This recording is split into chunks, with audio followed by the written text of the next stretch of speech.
In this video, I want to show you a relatively straightforward counter-trend strategy, but with an added twist to the entries. I want to look at serial correlation, and what I mean by that is basing the entries on the outcome or the profitability of the most recent closed out trade. And it seems to work pretty well and has an equity curve a little bit like this. This is an idea that I'd like to say that I came up with myself, but I didn't. This is another idea that I got from Kevin Davey in his great little book of entries and exits.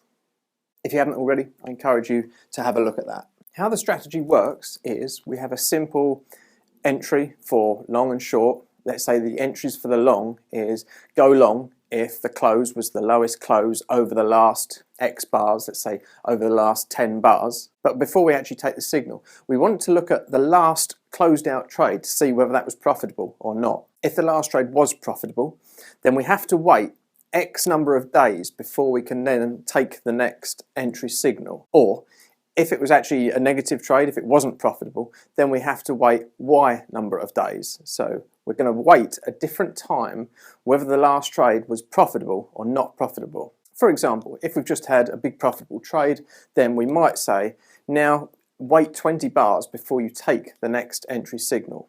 And if we've just had a losing trade, we might want to get in quite soon, so wait 3 bars until we take the next trade. But I'm just guessing at these numbers, and of course I'm going to test those. And I'm going to do 2 different tests to this strategy.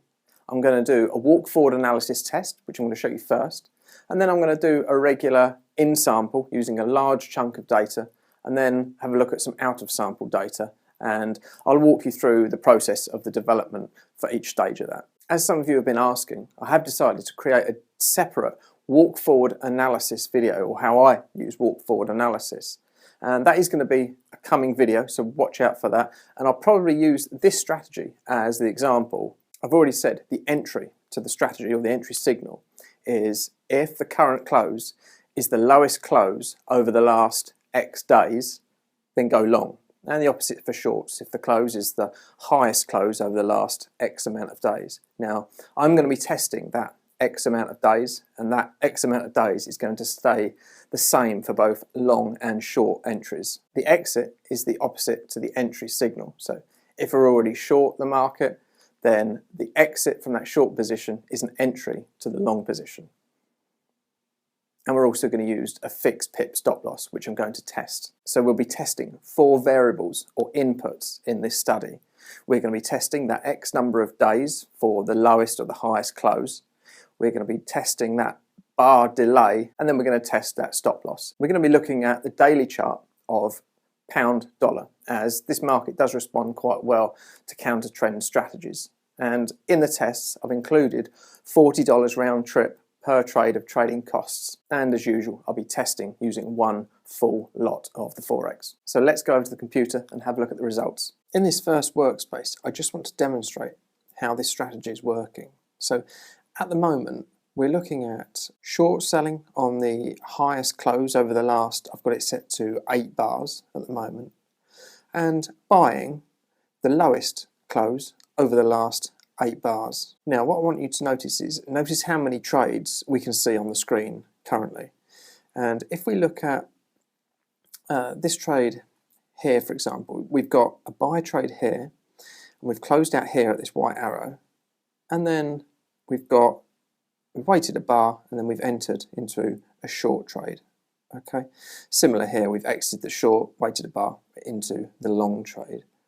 Now if I adjust the input that I've called bars after win and bars after loser, let's say now we want to wait 10 bars after a win and 10 bars after a loser. This 8 is our 8 bars back. Now notice how few trades there are on the chart now, and you notice between each closed out trade there's a minimum of 8 bars, okay, until the entry signal is valid again. So we've had to wait 8 bars, and then we wait for the entry signal to come along. Okay, I just wanted to demonstrate that. If we go back to the start then, looking at the first workspace. In this workspace, what you're seeing is results from using walk forward analysis. So I've used a 4-year in sample period, and then I've optimized for the best inputs, and then I've applied it to the next 1 year. And I've built up an equity curve, or I've built up this performance report purely from out of sample data. And generally this tends to be a more accurate representation of what future results look like. So because I've used walk forward analysis, I can only go from 2012 through to November 2021. There's the equity curve, which you've already seen. Now, it wasn't particularly good through these early years, but it certainly started to get strong and has been very, very strong right up until recently. It's making $85,000 over those years. 121 trades, quite accurate, 73%. We've got a very large average trade at $709. That's even after the costs. Largest losing trade is going to be around about the largest stop loss, which was probably 400 pips. So that was our walk forward analysis report. Now we're going to move on to a different type of development using in-sample and out-of-sample data. So for this development, I've got in-sample data from the start of 2008 until the end of 2018. And I'm going to start with using a 350 pip stop loss. And I'm going to say that the bars after a winner, I have to wait 5 bars, and the bars after a loser, I have to wait 20 bars. I'm going to leave those, and then I'm going to run an optimization on the entry X bars. So the highest close over the last X bars and the lowest close over the last X bars. And here you can see the input X bars, and these are the results. And looking down the net profit, quite quickly, we can see that the best input is actually 16 bars, and it's actually quite stable as well, isn't it? We've got some decent numbers either side of it, so I'm happy for this study to use the 16 bars. And that's what the current equity curve looks like. Not very good, is it? Through here was just extremely flat, had a really good early period, extremely flat, and then started to make a little bit of money, but I don't particularly like that equity curve. So let's continue with the development. And in this workspace, what we're going to do is we're going to optimize using 16 as those X bars. We're going to optimize the bars after the winner. Remember, we did have it on 5, but maybe there's a better option. Here we go then. Here's our input bars after winner. We've gone from 0 through to 20, and quite quickly we can see 5 is actually the best. 5 is what I actually had it on, so I'm going to stick with 5. Of course we could have gone in smaller steps than 5. We could have gone 0, 1, 2, 3 through to 20, but just to keep it a little bit more simple and try not to risk too much over optimization, I've gone in steps of 5. So we're going to continue to use 5 bars after a winner. And in the next workspace, obviously, we're going to optimize the bars after a loser. And here we are, from 0 through to 30 in steps of 5. And quite quickly we can see the best is actually what we had it on, which was 20. So I'm happy to continue to use 20. Funny enough, 5 and 20 were the inputs that Kevin Davey suggested in his book, and that's why I actually started the optimization with those numbers. So in the next one, let's have a look at the stop loss. I've optimized from 100 pips through to 500 pips, and quite quickly we can see that the best and fairly stable is 450, perhaps 400. Let's use 450.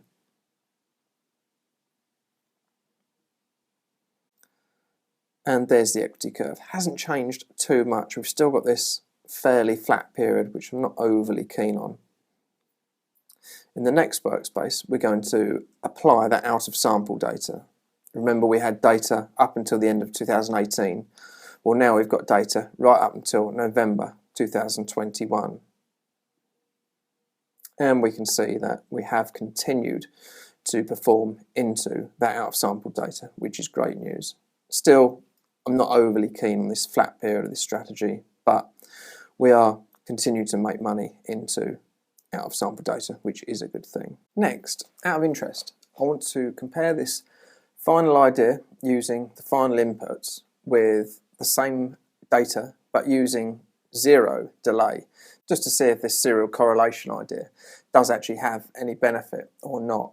But before we do that, if you're enjoying this video, then please do me a favour and give it a thumbs up. And if you're interested in more strategies like this, then have a look down in the description down below. There's a link there and you can get my 22-page Beat the Markets strategy guidebook. It's got 3 more mechanical or algorithmic trading strategies in it, and at the moment if you use that link you can get it for free. So this workspace is using X bars as 16 bars, and we're using the 5-bar delay after the win, 20 after a loss. And let's remind ourselves that's the equity curve, and it's making $104,000. Now in this workspace, I'll just show you the inputs. We're using 16 as X bars, we're using the same stop loss, 450, but we're using no bar delay after a win or a loss. And there's the equity curve, and I think you'll agree that it is actually worse.